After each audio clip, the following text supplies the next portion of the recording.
Down 28-14 in the fourth quarter, the Green Bay Packers rallied behind a huge performance by a rookie wide receiver, a return to form by their Hall of Fame quarterback, and a key defensive stop to win in overtime. Packers defeating the Cowboys 31-28. Let's talk about it. Here's my gut reaction to that victory. Welcome to the Packer Mentality Podcast. My name is Patrick Corrigan and I am your host. You can find and follow me on Twitter at Packer Mentality. My podcasts are available on YouTube, Spotify, and Google Podcasts. Please hit the subscribe button below if you are watching on YouTube. As always, thank you so much for joining me. I think there were a lot of solid performances today, and I want to focus on them most because I'm just happy that this team played well and got the victory. So let's get the bad out of the way, or at least what bothered me the most during the game. Run defense was bad again today, but I'm not going to focus on that. Instead, let's talk about the coaching. The coaching today almost cost the Packers the game by causing a big momentum swing at the end of the first half going into the second half.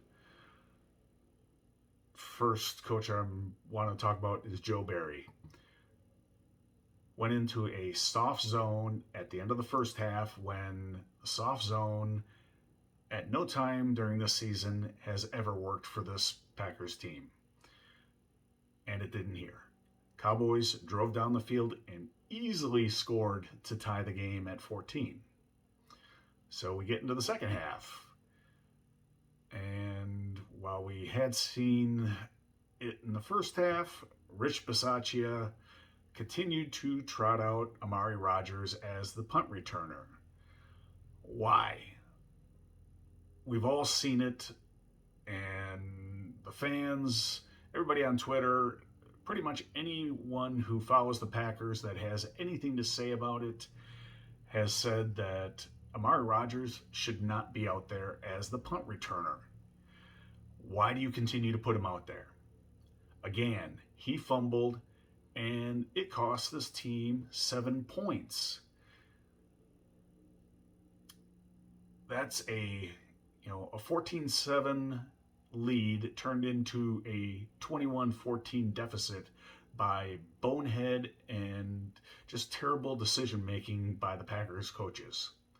Matt LaFleur, you are ultimately responsible for what happens and what these coaches do.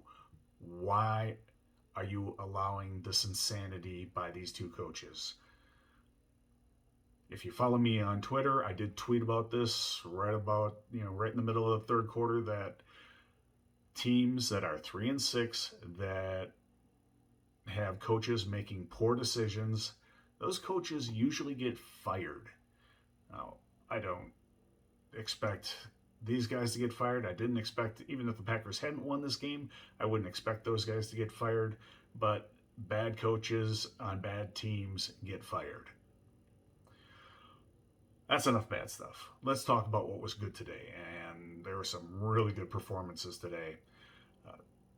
Starting with my game ball winner for this game, because he's had a rough beginning to his career, Christian Watson.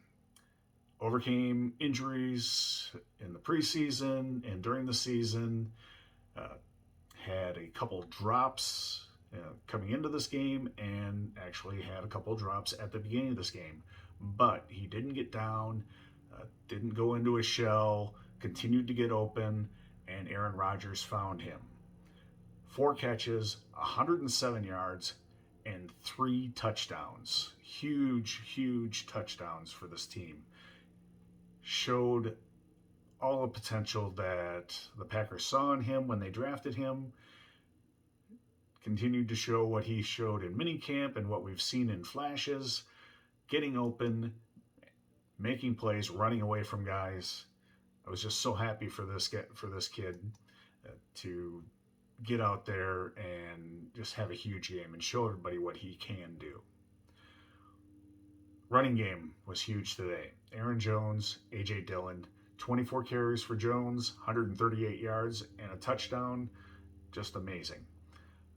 A.J. Dillon, good game. 13 carries, 65 yards. These two guys averaged at least 5 yards per carry today. Aaron Rodgers, I've been hard on him in previous weeks. He was super efficient today, despite the fact his thumb was clearly bothering him and that it looked like a couple of the Cowboys players actually went after his thumb when they hit him. 14 of 20, 224 yards, 3 touchdowns, no interceptions, threw a block in overtime that a lot of us laughed at, but he actually helped spring Aaron Jones and got him free to get some yards in overtime. Better body language throughout the game, even when things weren't going great. He was still better, seemed more upbeat, more hopeful. Better body language might be due to getting some help from Christian Watson and the good games by Aaron Jones and AJ Dillon. On defense, Rudy Ford getting his first start at safety had a huge game. 2 interceptions, key interceptions. And overall, the defense, it got the most important stop of the day. In overtime, 4th down, Cowboys went for it. Defense stuffed them. Turnover on downs, got the ball back to the offense. Offense drives down the field. Mason Crosby kicks the game-winning field goal. Fantastic. Great win, guys. Overall, this is a good win. That was a good Cowboys team, and the Packers played well. It wasn't a fluke. Enjoy the victory. I'll be back on Tuesday because I want to talk about the Packers' inexplicable bad situational defense and some key moments, and why Aaron Rodgers was visibly angry with Matt LaFleur in the fourth quarter.